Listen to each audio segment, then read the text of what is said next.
우리 같이 말씀 보시도록 하죠. 우리 같이 보실 하나님의 말씀은 마태복음 4장 12절부터 23절까지 말씀입니다.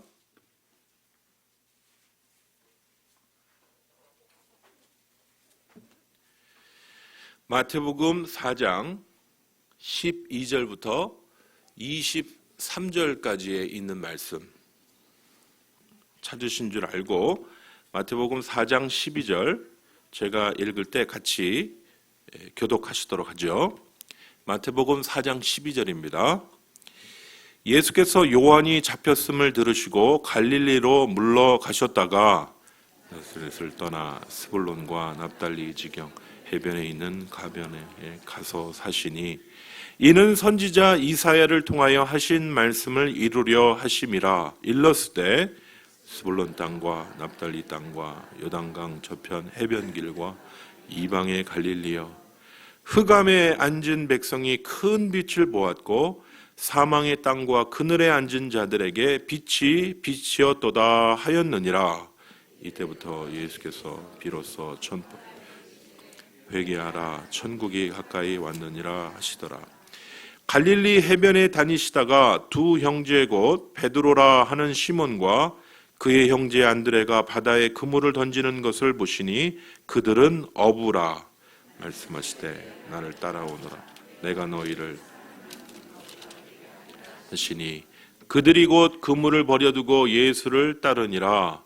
거기서 더 가시다가 다른 두 형제 곧 세베대의 아들 야고보 그의 형제 요한이 그의 아들 세베대와 함께 배에서 그물 깁는 것을 보시고 부르시 그들이 곧 배와 아버지를 버려두고 예수를 따르니라. 예수께서 온 갈릴리에 두루다니사 그들의 회당에서 가르치시며 천국 복음을 전파하시며 백성 중에 모든 병과 모든 약한 것을 고치시니. 오늘 말씀 가지고 사망의 그늘진 곳에 비치는 큰 빛이라는 제목으로 우리 말씀 받기 전에 우리 잠시 기도하시겠습니다. 하나님 감사합니다. 오늘도 귀한 명절 귀한 날 가운데 저희들도 예배로 함께 모이게 하여 주심을 감사합니다. 오늘 이 시간 또 고향을 방문한 그런 우리 교우들도 있을 줄 믿습니다. 오고 가는 발걸음이 복된 발걸음 되게 하여 주시고, 하나님 어려울 때일수록 가정의 소중함을 더 귀하게 여기며 하나님 우리의 가정이 주의 말씀 가운데 하나 되는 귀한 은혜가 있게 하여 주셔서 아버지 하나님 이 모이는 시간이 부담이 되고 어려운 시간이 되는 것이 아니라 오늘도 예수 안에 하나 되고 오히려 주의 사랑을 확인하는 그런 기회가 될 수 있도록 주여 축복하여 주시옵소서. 우리에게 이 귀한 명절을 허락하여 주신 뜻과 의미를 붙잡는 이 아침이 될 수 있도록 주여 함께하여 주시옵소서.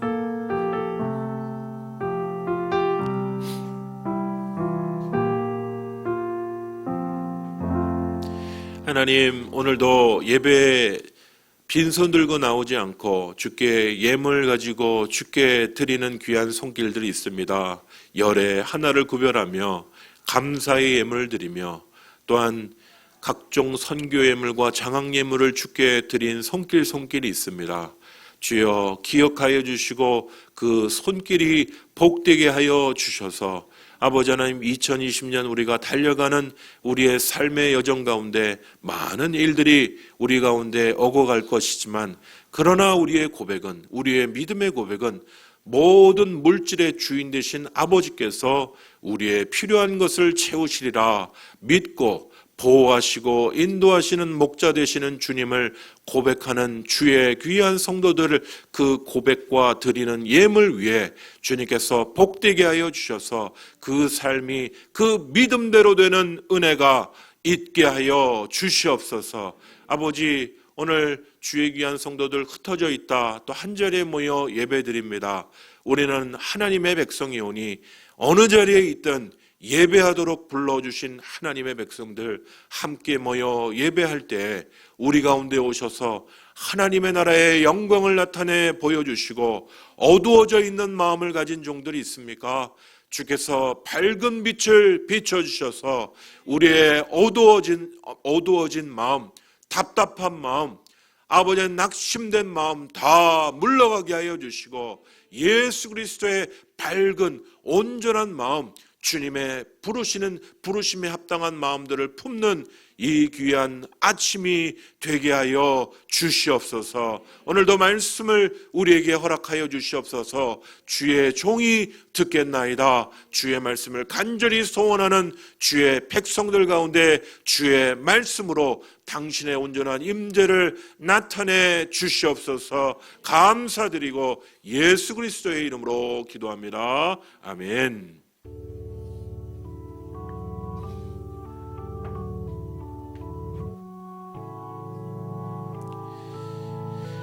오늘 사망의 그늘진 곳에 비치는 큰 빛이라는 제목으로 오늘 우리 전통적으로 구정이죠. 구정, 명절 말씀을 우리 같이 나눠보도록 하겠습니다. 올해 저희들 이제 엊그제 시작한 게 1월 1일 시작한 게 엊그제 같은데 올해는 구정, 원래 뭐 구정, 신정 이건 전통적인 설날은 원래 음력설인 구정이죠. 그런데 뭐 어떤 분들은 그게 일제에 이제 우리 전통 이제 설날을 없애려고 하는 의도다 이렇게 이제 얘기하시는 분도 계십니다. 어찌됐든 1월 1일로 통합을 하려고 했지만은 결국 구정이 이렇게 복원되는 가정 가운데 있어서 이 신정은 간단히 쉬고 전통적인 우리 구정이 우리 본래의 구정이 또 이렇게 명절의 모습으로 자리 잡는 가운데 있는데요. 우리가 생각해 보면 왜 신정도 있고 구정도 있나 이렇게 생각이 들지만은 어떻게 보면 우리가 두 번째 새해를 맞는 그런 또 좋은 기회다 이렇게 생각할 수도 있겠습니다. 새해 또 복 많이 받으십시오. 또 다른 새해를 여러분 맞게 되시는데 새해 또 복 많이 받으시는 그런 기회가 되면 좋겠습니다만은 성경도 새해가 여러 번 있습니다. 아십니까? 성경은요 원래 이 이집트에서 종살이하던 이스라엘 백성들이 이 음력 특별히 이제 농사와 관련된 절기로 따지면 6월절이 원래 설날이에요. 우리식으로 얘기하면. 그런데 이스라엘 백성이 2차 포로 시기를 겪고 나서는 음력 7월 1일, 그러니까 우리식으로 해야하면 9월 정도 되는 때 이제 다른 절기가 생겼어요. 그때가 이제 나팔절이라는 절기인데 이때가 이제 후기 바벨론 포로 이후에는 이때가 새해예요. 그래서 혼란스럽긴 한데 6월절도 일종의 이제 설의 개념, 우리식으로 얘기하면 신정의 개념이라고 얘기하면 이 7월 1일, 음력 7월이니까 우리식으로 양력으로 하면 9월 정도 됩니다. 이때 막 나팔을 불고 신년을, 그러니까 이스라엘 백성이 아주 철저히 자신들이 죄로 말미암아 나라를 잃고 국권을 잃었다는 것을 기억하는 의미에서의 새로운 이제 설날을 이렇게 그들 나름대로 나팔절을 지키는 그런 모습들이 있습니다. 그렇게 따지면 유대인들도 신정, 구정 비슷한 개념이 있는 거죠. 그래서 어찌됐든 우리가 양력으로 1월 1일 그리고 구정 조금 올해는 조금 일찍 시작되는 구정 음력 이 명절인데요. 또 다른 새해를 맞는 우리가 다시 한번 우리에게 주시는 새해의 또 다른 의미를 우리 또 말씀 안에서 발견하는 그런 기회가 되셔서 우리에게 주어지는 뭐 자꾸 돌아오는 새해라는 의미가 아니라 우리에게 의미 있는 새해로 그렇게 만들어가는 귀한 은혜가 사랑하는 귀한 우리 성도님들 가운데 있기를 간절히 소원합니다. 우리에게 주어진 새해를 다시 새로운 마음으로 어떻게 살아갈 것인지 다짐하는 그런 기회가 되기를 소원합니다. 우리가 1월 한 달 동안 이 말씀 계속 붙잡았죠. 마태복음 5장 3절 같이 한번 크게 오늘로서 이제 이 말씀은 이제 빠이빠이 하게 됩니다. 또 다른 말씀을 2월 달에 같이 암송하게 되는데 마태복음 5장 3절 같이 크게 암송하면서 외쳐보시죠. 시작. 심령이 가난한 자는 복이 있나니 천국이 저희 것이며. 아멘. 이런 은혜가 우리 귀한 성도들 가운데 있기를 간절히 소원합니다.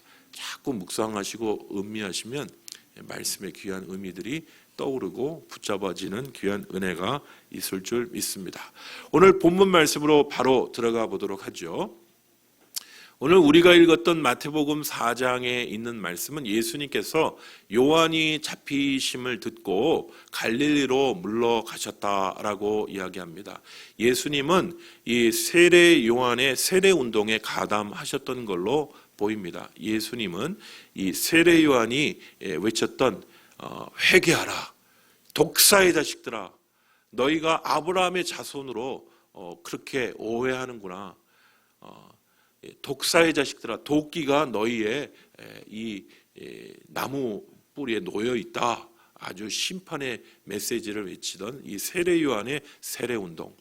그래서 예수님이 외쳤던 그 메시지도 거의 세례 요한의 그런 메시지와 비슷한 걸 볼 수가 있습니다만은 그 세례 요한이 붙잡히시는 이 상황에서 예수님은 정치적으로 휘말리는 상황 속에서 뒤로 물러가셨다. 피하셨다. 자주 이런 모습들이 있어요. 예수님은 사람들에게 부각되는 모습들보다 오히려 사람들이 막 왕 삼으려고 하고 예수님을 자신들의 왕을 해서 이 로마를 대항하는 왕을 삼으려고 할 때 뒤로 물러가시고 피하시는 모습을 자주 봅니다. 어찌됐든 이 세례 요한이 세례를 베풀던 요단강 중심에 그 유대 중심이 아닌 저 북쪽에 갈릴리로 이제 물러가셨다가 다시 본인이 사셨던 나사렛이라는 동네, 그곳이 아닌 이 갈릴리의 한 지역인 이 가보나움을 중심으로 사역을 행하시는 걸 보게 됩니다. 오늘 좀 우리가 잘 들어보지 못했던 스불론, 이 납달리 지경이라는 지경이 나오는데 이 지경은 예수님 당시에 갈릴리 지방으로 여겨지는 지방이었습니다. 근데 이 지방을 향한 하나님의 뜻이 그냥 예수님이 이 지역으로 간 것이 아니고 우리가 예수님이 이 나사렛이라는 유대 땅 나사렛에서 태어나시는 일도 그냥 태어난 것이 아니었죠. 하나님의 말씀의 계획을 이루시기 위함이었죠. 왜 나사렛이 아닌 저 먼 곳, 저 유대 땅 베들레헴에서 태어나셨는가? 이것도 하나님의 말씀을 이루기 위함인데 오늘 이사야 선지자는 이런 이야기들을 합니다. 스불론 땅과 납달리 땅과 요단강 저편 해변 길과 이방의 갈릴리여, 이런 얘기를 합니다.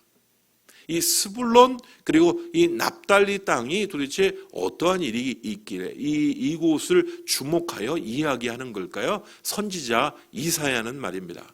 조금 지도가 조금 작습니다만은 제가 이렇게 요약을 좀 해드리겠습니다. 이게 이 왼쪽에 있는 이 지도는 이제 여호수아 때 이 12지파에게 땅을 이제 배분하는 배분도가 되겠습니다. 그런데 우리가 방금 성경에서 읽었던 이 스불론과 납달리 이 두 지경이 이 스불론이라는 지파와 납달리라는 이 지파에게 준 이 지역이 우리가 예수님이 말씀하시는 지금 이 갈릴리 지방이 되는 걸 볼 수 있습니다. 여기가 예수님이, 이 오른쪽에 있는 지도는 예수님 당시의 지도예요. 조금 이때와는 좀 많이 다르죠. 유대, 사마리아, 갈릴리 이렇게 되겠습니다. 여기 이제 데카볼리가 있고 베레아. 그래서 예수님 당시에는 이 전통적인 이 남유다와 북이스라엘로 배분되는 그 모습이 아닌 이 로마의 지배 아래에 있는 그러한 여러 배분된 여러 좀 변경된 모습인데 이 스불론과 납달리로 불리는 이 지역이 예수님 당시에 갈릴리 지역인 걸 볼 수 있습니다. 이제 이스라엘 지도를 보실 땐 위쪽이 갈릴리 호수가 있고 밑에는 사해바다가 있다 이렇게 생각하시고 이 갈릴리 호수 지방에 있는 이 지방은 오늘 성경에서 이 스불론과 납달리 지파에게 배분되었던 지방, 지방이었던 것을 우리가 볼 수 있는 거죠. 그러니까 예수님은 세례 요한이 붙잡히던 그 당시에 예수님은 이제 북쪽 변방으로, 우리식으로 얘기하면 변방 북쪽으로 올라가셔서 갈릴리 지방, 그러니까 그건 전통적으로 12지파 중에 스불론과 납달리 지파에게 배분되었던 그 갈릴리 지방 중심으로 그 사역을 시작하시는, 특별히 우리가 거기 중에서도 여기 보면 요 밑에 너무 구석적이어서 잘 보이지 않아서 그런데 여기 가버나움이라고 하는 곳을 중심으로 사역의 중심지를 삼으시고 그렇게 전도하시고 하나님의 나라를 선포하시는 것들을 보게 됩니다. 그래서 오늘 이사야 9장에 나와 있는 대로 이 스불론과 납달리 지방을 이 지방에 하나님의 놀라운 빛이 비추겠다라는 말씀들이 오늘 이사야 선지자는 외치고 있는데요. 흑암에 앉은 백성이 큰 빛을 보았고 사망의 땅과 그늘에 앉은 자들이 들에게 빛이 비추었다, 이렇게 이야기를 합니다. 바로 이 변방으로 유대 사람들, 이스라엘 사람들에게는 변방으로 여겨지는 이 갈릴리 지역, 전통적으로는 스불론과 납달리 지파에게 배분된 이 지역에 하나님께서 말씀의 사역이, 복음의 사역이 시작된 것을 이 이사야 선지자의 이 예언의 말씀을 통하여 이 지역의 말씀이 전파된 것은 이사야 선지자가 외친 것처럼 흑암에 앉은 백성에게 큰 빛이 비치는 일이었고 사망의 땅과 그늘에 앉은 자들에게 빛이 비춰지는 사건이었다라고 그렇게 마태복음은 요약하여 이야기하는 것입니다.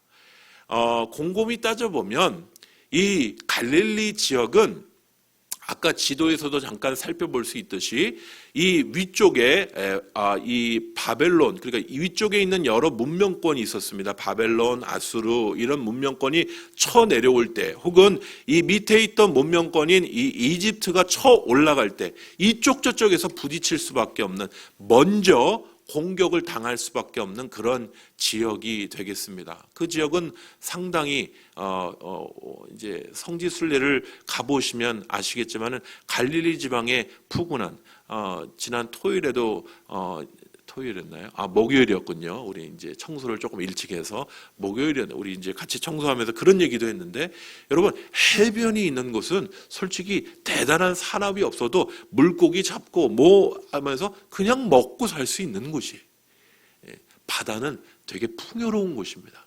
그래서 이 갈릴리 주변에 있는 이쪽의 생태계는 상당히 부유한 곳이, 그래서 자연환경도 좋고, 지금도 가보시면 물고기가 그 이제 베드로 고기라고 불리는 그거 튀김으로 여행객에게 많이 팔거든요. 그래서 그거 잘 팔립니다. 맛도 괜찮고. 그래서 뭐 먹고 사는 데는 문제가 없는데, 문제는 정치적으로 지정학적으로 보면 이쪽 저쪽에서 부딪힐 수밖에 없는, 그래서 그 지역은 이 이스라엘 역사 속에서 이 외부의 공격에 노출이 쉽게 되는 그런 지역이었습니다.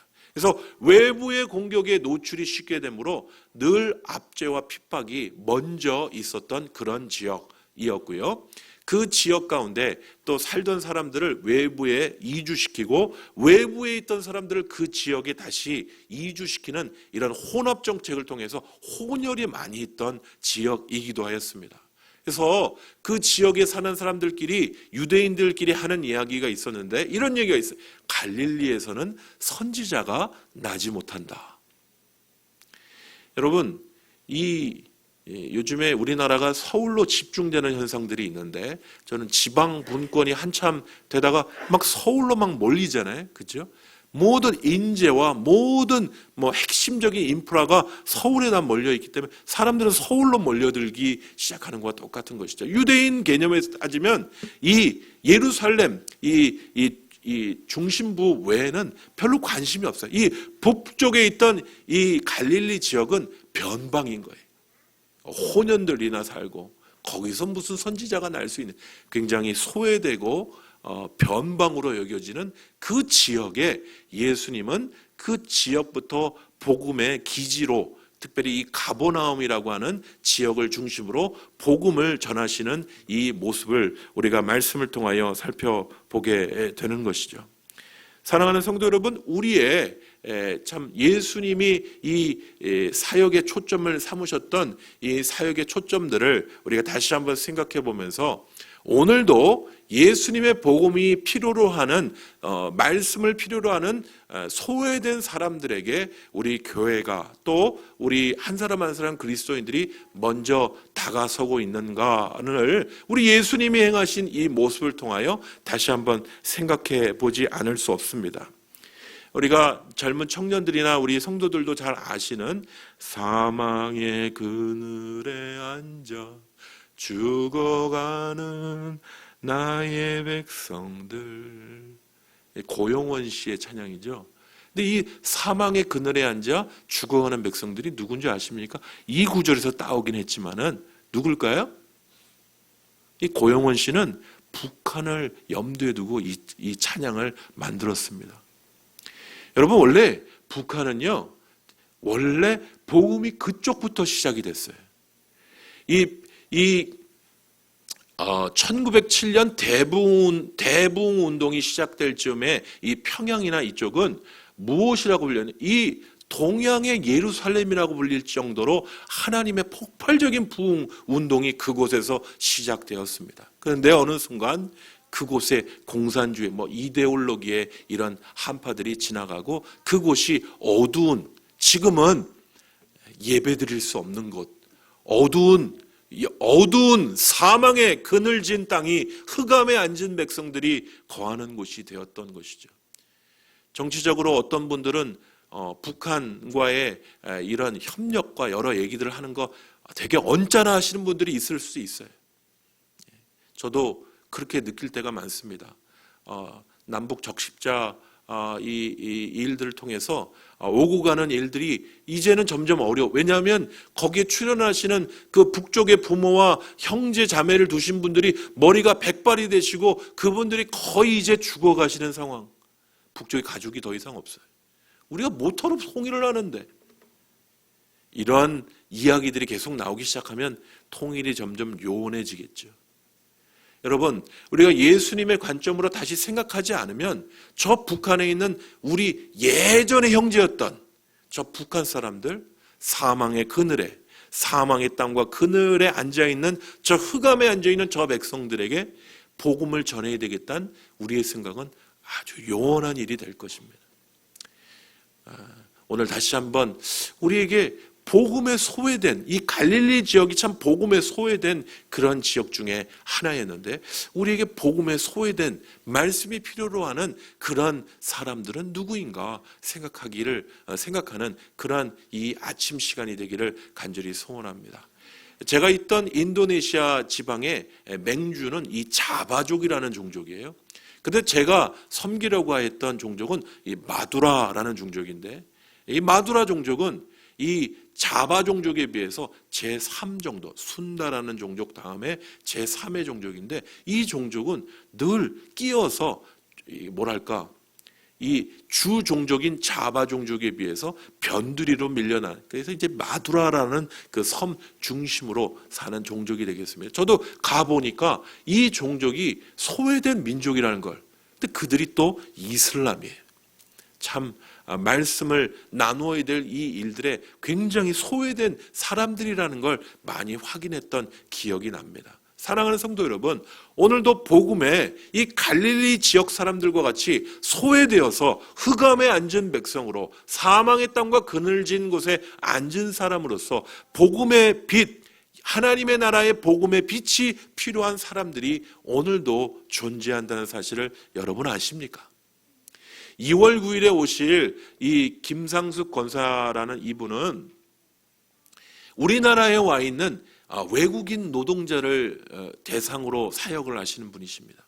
그냥 일개 권사님이신데 이 일들을 버려놓기 시작하다가 나중엔 그게 선교회가 됐는데, 여러분들 이분이 얼마 전에 제가 카톡으로 연락을 하다가 제가 책을 다 보내드리겠습니다. 성도들 원하시면 책들을 같이 읽으면 좋겠어요. 책을 보내주시겠다는 거예요. 나중에 기회 되시면 교회 앞에 비치해 놓을 테니까 한번 꼭 보시면 좋겠습니다. 대단한 선교회를 꾸리는 게 그분의 뜻도 아니고 이 여성분이신데요. 권사님, 한 일개의 권사님이세요. 그런데 우리나라에 와 있는 외국인 노동자들이 참 소외된 하나님의 말씀을 필요로 하는 사람들임을 알고 그 사람들을 돕고 섬기는 일들. 여러분, 우리나라에서 우리 한국 사람들은 그래도 그나마 사람들의 관심과 복음을 들을 수 있는 기회가 있지 않습니까? 그런데 이 명절 때 이 테크노마트나 다른 데 가보면 무르르 몰려다니는 사람들이 있어요. 롯데리아 막 이런 데에서 막 햄버거 먹고 있는 이상한 얼굴 있는 사람들이 있어요. 뭐 보신 분들이 있는지 모르겠는데 굉장히 많습니다. 그 사람들은 정기 모임을 그런 데서 모여요. 롯데리아 이런 데서 막 모여갖고 근데 특별히 돼지고기 들어간 거 안 먹고 새우버거 막 이런 거 먹으면서 회합을 합니다. 그게 이제 신앙 때문에 그래요. 어찌됐든 그 사람들에게 우리 주변에 와 있는데 전혀 관심이 없어요. 우리가 어떻게 이 소외된 사람들에게, 예수님이 그 갈릴리 지방이 참 소외된 지역이었는데 그 지역에 복음을 전하기를 그렇게 결심한 것처럼 우리 주변에 복음에 소외된 사람들에게 우리가 어떻게 복음을 전할 것인지, 우리가 다시 한번 그런 교회의 사명을 되새기는 그런 우리 사랑하는 성도님들과 우리 동서중앙교회가 되기를 간절히 소원합니다. 이전에 한번 오셨는데 저쪽 시리아 난민 사역하시는 선교사님 보면서 하나님께서 지금 여시는 문이 뭔가, 이 외국인 노동자들과 이 난민들이 나라의 불안한 정세 속에서 이전에는 우리가 도무지 접근할 수 없는 사람들이었는데 그 사람들이 우리에게 복음의 문이 활짝 열려 있는, 그러나 그들은 지금 텐트 가운데 이 추운 겨울날 텐트 가운데 머물고 있는 사람들이 있습니다. 복음을 필요로 하는 복음에 소외된 사람들인 줄 믿습니다. 우리가 교회가 이곳에 있어야 될, 저희 교회가 이제 올해가 40주년인데요. 저희 교회가 이곳에 버티고 있어야 될 이유는 이 복음의 전도와 선교의 센터 역할을 감당하기 위하여 이곳에 있는 것이죠. 우리를 그곳으로 불러주신 것이, 다시 한번 이 흑암에 앉은 백성, 사망의 땅과 그늘에 앉은 자들에게 큰 빛이 되었던 예수님의 이 모습들과 같이 우리도 소외된 자들에게 그리스도의 빛과 놀라운 은혜들을 나타내는 교회와 주의 귀한 성도들 되시기를 간절히 소원합니다. 예수님이 이 갈릴리 지역을 센터로 이렇게 중심지로 잡으시고 그곳부터 복음을 전하기 시작하셨다. 예수님이 전하시는 메시지는 바로 이런 것이었습니다. 회개하라, 천국이 가까이 왔느니라. 같이 한번 크게 외쳐보시겠습니다. 회개하라, 천국이 가까이 왔느니라. 연말정산하라는 뜻인가? 회개하라. 연말정산들 다 하셨습니까? 연말정산과 관련이 없는 분들이 많이 계신 것 같은데, 어쨌든 그 회개하라는 게 아니에요. 13월에 월급 받으라, 회개하라가 아니라 돌아서란 얘기. 회개하라, 돌아서라. 천국이 너에게 가까이 왔다는 거예요. 하나님의 나라를 맡을 준비는 회개하는 것이, 새로워지는 것입니다. 오늘 두 번째 새해를 맞이하는 우리에게 주님이 이 동일한 메시지로 말씀하시고 계시는 줄 믿습니다. 회개하라, 돌아서라. 너에게 주어진 기회가 많다고 생각하지 마라. 오늘이 그 기회고 그 기회를 붙잡고 하나님의 나라를 받을 준비를 하고 하나님의 나라의 백성답게, 에베소서 5장 8절의 말씀과 너희가 이전에는 어둠이었더니 이제는 그리스도 안에서 빛이라. 빛의 자녀들처럼 행하라. 주님이 말씀하실 때 돌아서라. 예전 옛날 2019년 2020년 살던 똑같은 모습으로 사는 게 아니라 우리에게 이 두 번째 새해를 주신 이 기회는 바로 돌아서고 하나님 앞에 새로운 2020년으로 살아갈 수 있도록 우리에게 다시 한번 기회를 주시는 줄 믿습니다. 오늘 주님께서 이 땅에 오셔서 선포하신 메시지도 바로 이 메시지, 돌아서라는 거예요. 나 당연히 부모로부터 나 유대인이었고 난지 8일 만에 할례 받았고 율법을 다 지키고 그걸로 하나님의 백성이 된 것이 아니죠. 돌들로도 하나님의 백성을 삼으실 수 있는 분이시죠. 그러므로 회개하라는 거예요. 하나님의 나라를 받기에 합당하도록 회개하고 겸손히 그 하나님의 나라를 받으라고 주님이 외치시는 것이에요.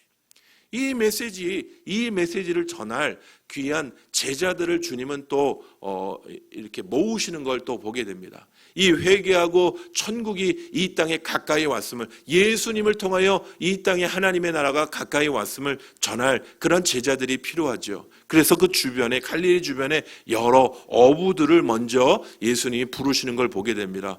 이 베드로를 부르시죠. 원래는 안드레가 먼저입니다.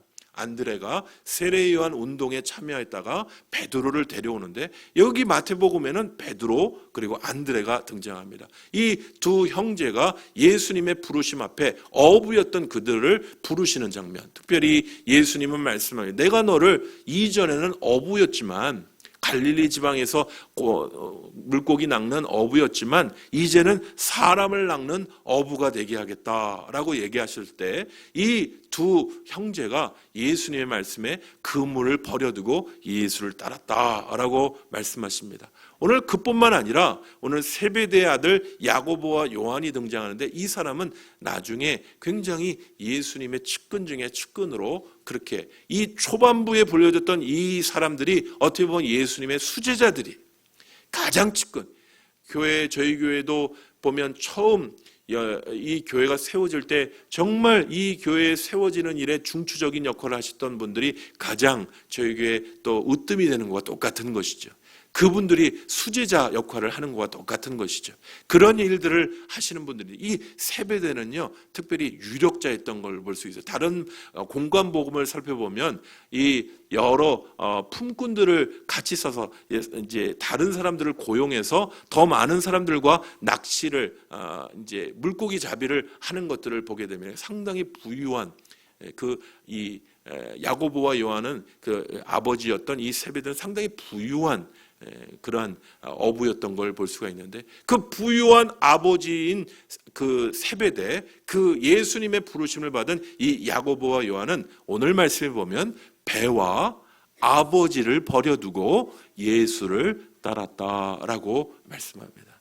우리가 주님의 부르심을 따라 순종하여 하나님의 나라의 그 놀라운 일들을 전하고 그 말씀대로 살아가는 일엔 때로 배와 아버지를 버려두고 주님을 따라야 할 때가 많습니다.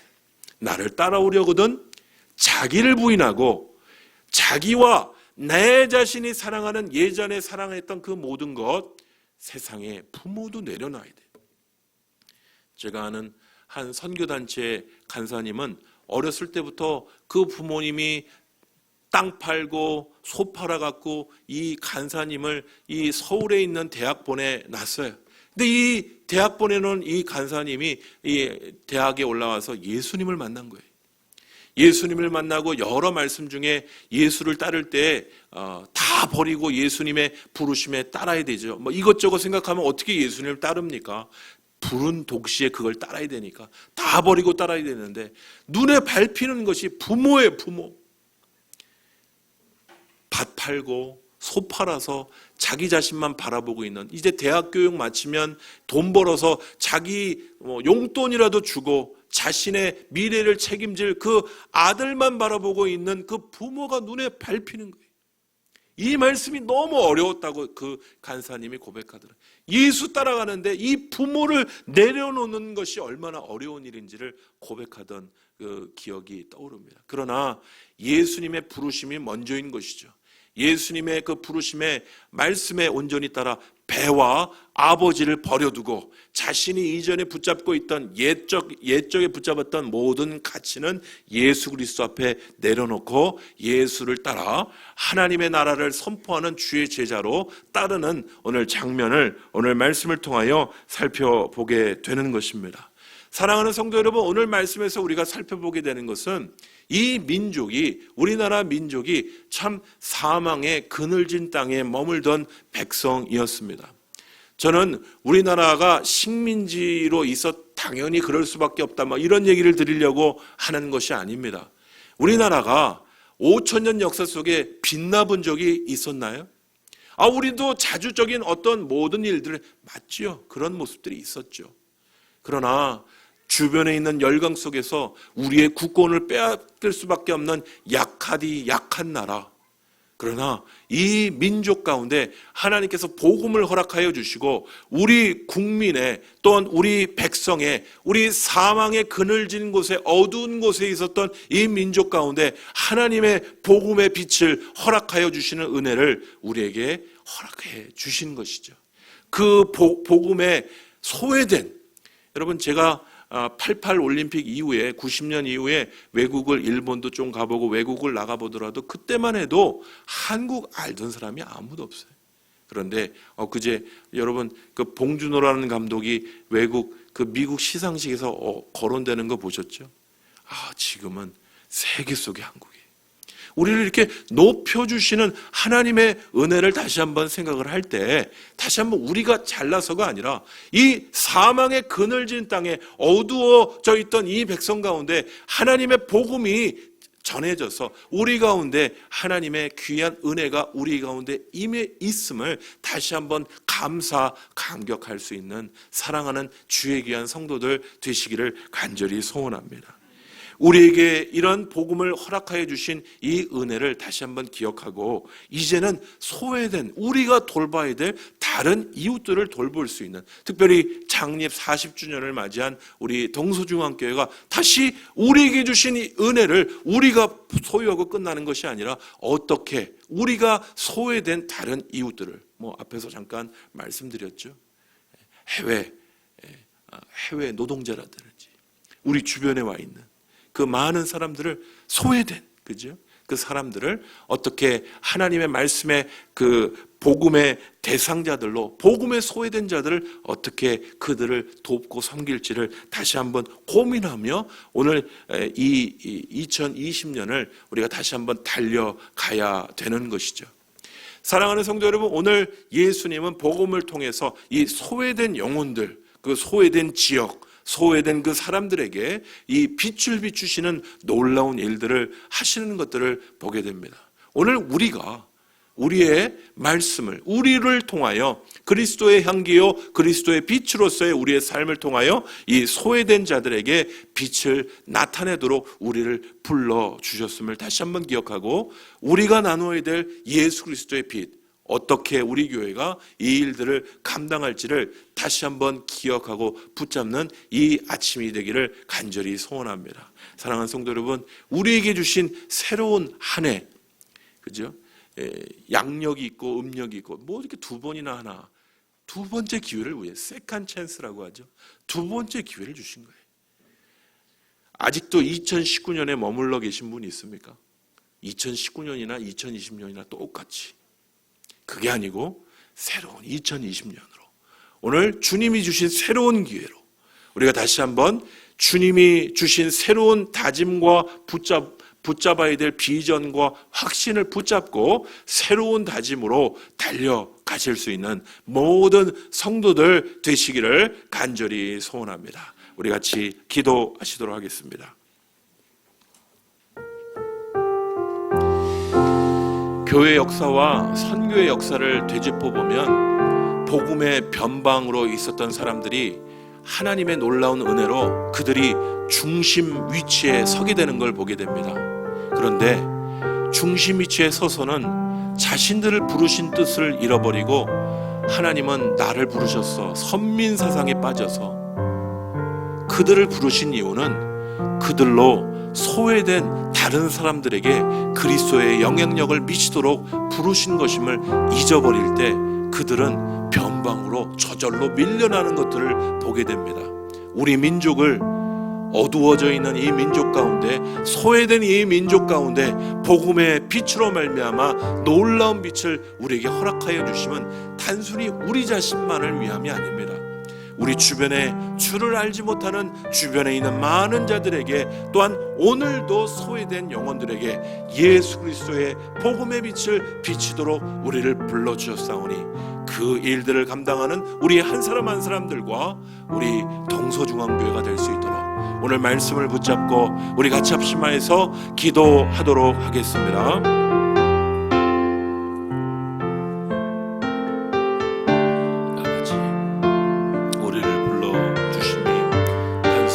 우리만을 위함이 아니요 우리를 통하여 아버지 하나님 많은 소외된 말씀에서 소외되고 주의 말씀에 아버지 하나님 놀라운 은혜 가운데 소외된 그 많은 사람들에게 복음을 증거하는 놀라운 책임들을 우리에게 허락하여 주신 줄 믿습니다. 내게 임한 하나님의 놀라운 은혜를 가볍게 여기지 않게 하여 주시고 내게 허락하여 주신 놀라운 복음을 땅끝까지 이르러 증거하는 일에 아버지 하나님 전도와 선교의 센터의 역할을 감당하는 사랑하는 몸된 교회가 되게 하여 주시옵소서.